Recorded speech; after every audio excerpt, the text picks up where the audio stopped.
What's going on, Paisanos? V here, coming at you guys. Well, we're doing a market watch today. I got my new chair in, bazam, and there's the old chair. Woo, look at that. Paisanos, the market is doing whatever it normally does. I mean, the release of Genesis Impact really is not much of an impact. It's really depressing to look at, to be honest with you. I mean, Dracos Nova is still holding roughly around $27, but after that one sold, after that, like the most money card of the set, Medianus Dracos, $8. Woo! Booster boxes of Genesis Impact are selling right now on TCG Player for roughly around a little under $50.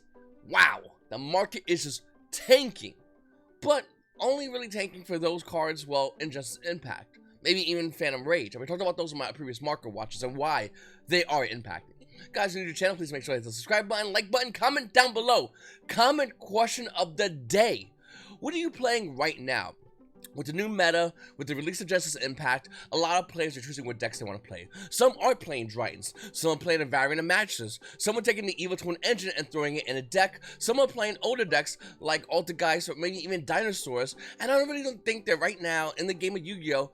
There's any wrong answers. By the way, guys, I know I said I would stream yesterday and I forgot to stream yesterday. Sorry about that. Click on my channel, links will be down below. YGOPaisano. I'm gonna be streaming today.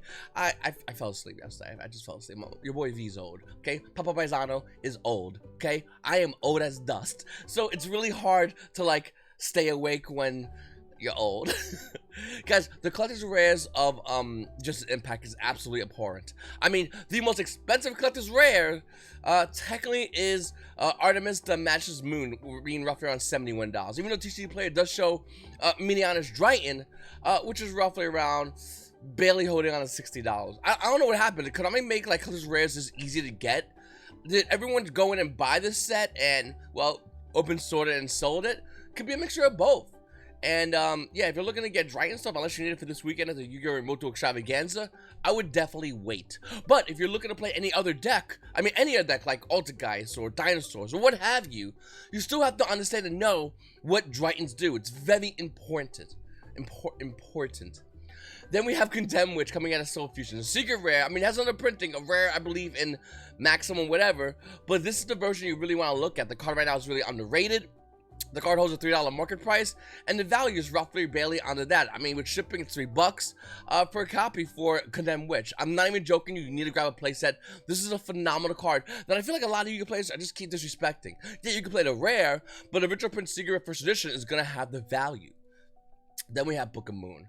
I'm not sure if I talked about this the other day, but I'm a little bit conflicted, Paisanos. If you guys don't know, I've been slowly working on setting up my goat for my deck, trying to get the max rarity, which is a monumental task, by the way. If anyone wants to do goat format, you can literally get the whole entire deck for like $10 for a goat for my deck. But if you want to get max rarity, that's where it gets a lot more difficult.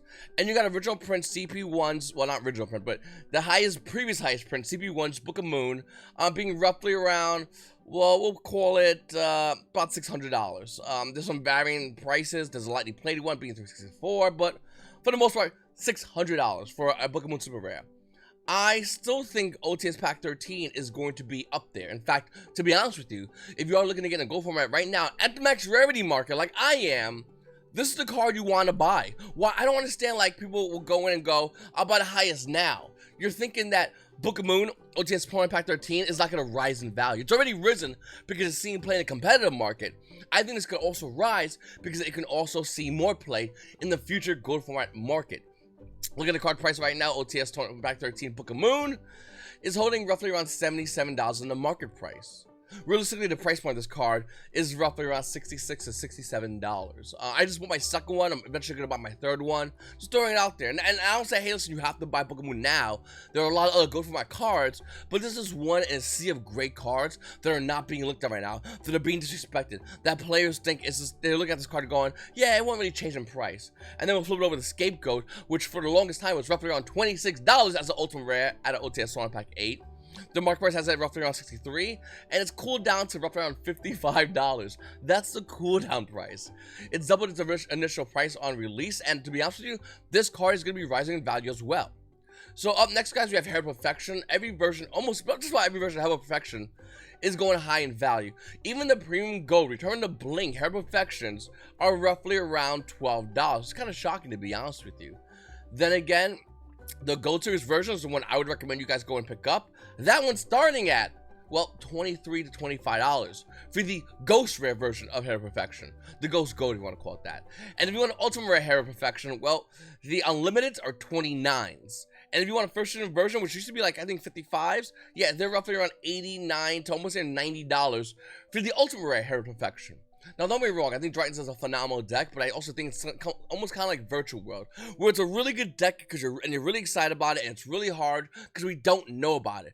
But I feel like the minute Yu-Gi-Oh players and the meta realizes how to respond to the deck properly, it can be checked. And the money you're going to be spending on Ultimate Rare First Edition Hair Perfection, which is a beautiful looking card, by the way, it is gorgeous, it's just not really worth it. I just don't get excited about this card. Also, you can run Hair Perfection or Hair to Ultimateness, which I think is a better card. Though this one does look a lot nicer, and Max Rarity is always best rarity. Okay, Animador Archosaurus, coming out of Eternity Code, Secret Rare, $48 market price. This card the other day was like $55. No, it's going back down. I mean, okay, let's go over here. It's roughly around 51. It's starting to cool back down from its initial, like, spike, because everyone's like, dinosaur players, dinosaurs. And then Konami just kind of, like, gave us this ban list, and we just went mid-range meta. I mean, yes, we still have good combo decks that can play in the meta. I mean, Virtual World won last weekend. Obviously, we have good combo decks, but mid-range decks are going to start popping up. That's the noise they make, by the way, when they pop up. And then what's going to happen? Well, simple. We're going to see combo decks just calm down. And hopefully, it'll be a lot sooner than later. For dinosaurs, it's not a bad deck, but it lost a lot of power without being hit. That's kind of scary. Triple Tactics Talents is my favorite card in this game right now. I mean, easily. I mean, you can ask me, V, favorite card in the game, hands down. This card has 3 banned cards in it with a simple requirement of your opponent having to proc a monster effect on your turn, which is pretty easy to do because everything in right now has hand traps in it. Triple Tactics Talents out of Rise of the Duelist Secret Rare with a $99, almost $100 market price, is roughly around $110. $110 for this card. When this card first debuted, it was roughly around $67, and it's spiked tremendously, and of course it has. It's a phenomenal card. But to be honest with you, I'm not really excited about this card as far as the market value. I'm excited about Forbidden Droplet, and I think you should be as well. Forbidden Droplet is better than Triple Tactics Talents. These cards are almost the same kind of play, not obviously the same effect, but same kind of play depending on the format. TTT works great in combo format. Droplets works great in mid-range formats. If you're a combo player, you need this card. If you're a mid-range player, you need this card. That's literally how these cards work. And ironically, it came out of the same set. Forbidden Droplet, I really wish this card got a Starlight Rare. It would be gorgeous. But look at the card right now with a $91 market price. The value of the card, well, I mean, this guy's newly launched, but roughly around $94 to $96. I'm not even joking you. I'm still sticking to what I said earlier in my previous market watch. This card is going to hit minimal $120. The meta hasn't caught up to the fact that we are in a mid-range meta. Some players are still playing combo, hoping to spam the board first turn and letting your opponent just get, you know, look at the hand and passing turn. And some players are going mid-range time, boys, because that's literally how you beat these combo decks that cannot put multiple negates on as easy as it could do in the last meta. Gold Spell and Haunted Mansion Secret Rare Flames Destruction with a $13 market price is roughly around, well, $25. Well, that's the unlimited price point of this card. If you want a first edition version, no big deal. Front prices, $35 to $38 for Secret Rare, Ghost Spell, and Haunted Mansion. This card has reprints, and it's still worth a lot of money. Looking at True Dracos, I was talking to a buddy of mine the other day, and he was like, I kind of want to play True Dracos. And you ever talk to somebody, and they're like, whatever, and then they go, I want to play X and Y cards, and you're like, yeah, me too. And then you're like really excited because you know what I'm saying? You ever did that? Like, has anyone else done that? I told a buddy, he just really quick. He said, I want to play True Dracos, and I was like, I want to play True Dracos too. Anyway, look at True Dracos. I think I think there's a lot of good value and play within True Dracos. I don't know if it's going to be ready for the meta. I have zero idea, but I did go ahead and finish up my True Draco deck by going online and buying the rest of the core of True Dracos, including a Dragonic Diagram, which I don't have actually. Anyway, look at True Dracos. The deck core of it is relatively inexpensive unless you want to buy a banned card. That's a lot of money, and the listings are diminishing on that banned card. But looking at the rest of True Dracos stuff, I think it's a phenomenal buy. I think it's a great rogue deck, and I think it's a deck that definitely punches mid-range decks. So think of it this way. For combo decks, it's a little bit hard. Kind of, sort of, not really, maybe, who knows. Mid-range decks, this deck chews apart mid-range decks. If you're a Yu-Gi-Oh player right now and you hate playing against mid-range decks and you don't have a lot of money or don't want to spend a lot of money, don't worry about it. I got you back, boys. 2 Dracos, literally. We'll just beat the crap out of anybody. Just any mid-range decks, all right. Play against 2 Dracos, have fun with that. I keep saying Skystrikers 11 near at the OTS 1 Pack 12. Ultimate Rare is a great card. And the market is showing it to go lower. Look at this. Skystrikers 11 near with a $45 market price is actually roughly around $40. And to be honest with you, I think this card can go lower, which is crazy if you think about it, because this card is absolutely insane. There's other printing, so of course it's going to go down lower. Says the dumbass who doesn't know about the market and doesn't know about why max rarity is worth more than not max rarity. Who has comments in his mind going, oh, I really like comments. Oh, gold rare? Yeah, I don't know anyone hates gold rare. I love gold rare. Corny, boring. Don't you hate that guy? Like, everyone's like, yeah, I like nice cars. I like nice cars. And you got that one dumbass in your locals that always has like goofy looking hair, and he's like, yeah, no, I like a hoopty. Something about hoopties, I really like it. It's because you can't afford a Lambo, bro. Shut up. Don't justify the fact that you just can't afford the best stuff. Looking at Skystrikers 11 has nothing to do with that, though. This card, and the only reason I'm saying that is I talked to somebody like that, like, literally a day ago, and I had to, like, chuck him, like, bro, shut up. Anyway, Skystrikers 11 OTS on Pack 12 is a phenomenal Ultimate Rare card that I feel like a lot of Yu-Gi-Oh players are just not looking at right now. And obviously not, because we're in technically a mid-range format. Now, here's the thing about this card. Combo could sneak up on us like that. It's done it in the past, it would do it again, and any kind of dragon variant would be abusing Skystrikers 11 here. It's a card which I think a lot of Yu-Gi-Oh players forgot about, and also it's relatively new coming out of OTS 1 Pack 12. As time goes on, as we stretch the distance between OTS 1 Pack 12 and whatever OTS 1 Pack Konami releases, Skystrikers 11 is going to be getting harder and harder to get. Does it have all the rarities and printings? Of course it does. But this is the best version. Hands down, done. Alright, let's talk about this. I hate Skystrikers. I hate, and it's the weirdest thing because I say it, but I don't. I mean, I own like whatever 2 deck cores of Strikers, not on purpose, by the way. But I own 2 deck cores of Strikers, and I hate Strikers. But I will say, max rarity Skystrikers look amazing. Like if you have Strikers and they're like whatever, it's like okay, whatever, Strikers, who cares? But if you lose to max rarity Strikers, you're like this kid is he's a beast. Max rarity Strikers, he didn't even kill me with Access Code Talker. He took mercy on me and beat me down in the face with Rose. Like, chill, bro. I don't know. Anyway, looking at Max Rarity Strikers, I think it's another phenomenal core. That's really good to buy, Max Rarity. Does it have the potential to go up higher in value? Absolutely. Anything waifu. Konami's been on a big waifu kick lately. I mean, releasing sets with more and more waifus. And you like these anime girls, dudes, and all the Yu-Gi-Oh players are like, yeah, we're stereotypes. Like, I don't understand. I don't really like it. It really annoys me. But I will say, Strikers was one of the first ones that came out that even when it first debuted, besides the fact the deck was insanely broken, I was like, this is cool. This is kind of, it's not really about waifus. And then Konami's like, okay, now we're going to do waifus because something's wrong in our heads. Listen, I think Max Rarity Strikers was beautiful to buy. Obviously, Shijuku and Kagari, Ultimate Rares are insanely high at the value at the moment. But like, Hayade's being roughly around $19, down from its $20 market price, not bad. Kinda. You only need one, it's like 12 bucks, who cares? And then Starlight Rose, I've been talking about it the other day in my market watch. It's starting to calm down. It's being roughly around $340, which is really not that bad considering the price of this card was roughly around $800. So yeah, I don't know. I kind of like Strikers a lot, and I do think that a lot of people, even though, I mean, let's be honest, the new Striker builds are for the most part access code.deck, I do think Strikers will always have potential to be feared in the meta because they're so broken, especially with a card like Engage that says Pot of Greed. But if you have 3 spells in the graveyard, you choose one of those cards. Insanity.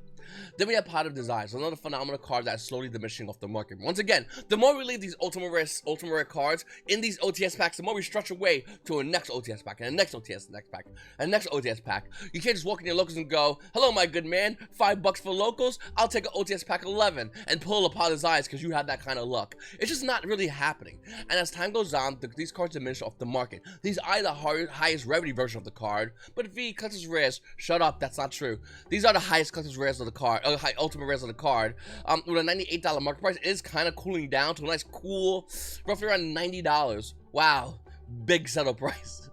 Pot of Desires Ultimate Rare will obviously start, will always maintain good value and will continue to increase in value as time goes on. It might hit a price point of 200 and cool down to 150, and people will go, V, the card's tanking. No, it's not tanking. It's doing exactly how these cards work. Pazai's Ultimate Rare, I do believe, will one day be an insanely expensive card. It already is and will not stop. It's not going to be budget unless it gets banned, and even then it might not be budget.